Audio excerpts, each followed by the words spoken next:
This is training module 26, creativity. The outcome is simply to increase your staff's ability to think creatively. This has a big impact on problem solving. Now, one of the things that has to take place here is your leadership and your leadership style has to be examined.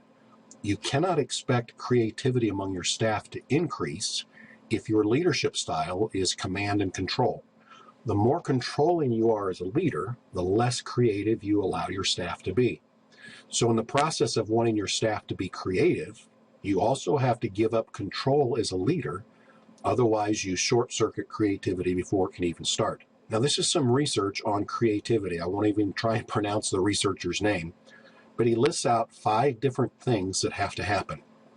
It's a good process just to walk your staff through this and give them some examples or have them give you examples of when these things are actually taking place. Now, beginning this process, before you even come to this staff meeting, you should have your staff complete this "How Creative Are You?" survey. And I've put on the right side the questions that apply to each one of the 5 steps on creativity so that you can go through and see which questions apply to each one. There's also a scoring grid in your notes, and it's interesting just to score your staff to see who your creative people and who your non-creative people are. And then as you walk through these questions 1 through 16, it'll help you and trigger some thinking about some of the things you need to tackle.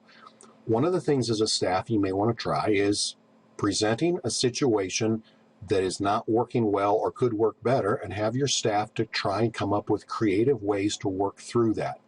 For example, number 6, I see problems, complaints, and bottlenecks as opportunities rather than issues. A person that sees those as issues is not even going to think about ways to change or get around them. They're simply going to say they're there, that's the way it goes.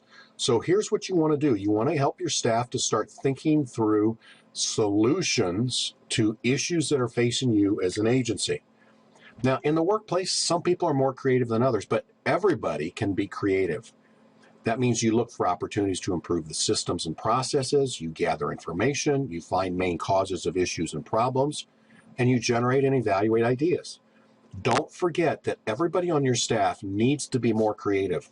There are issues and problems that you face as an agency or an organization that everybody on your staff could help you work through. But again, back to the leadership question. If you are a command and control leader, creativity will not be nourished among your staff.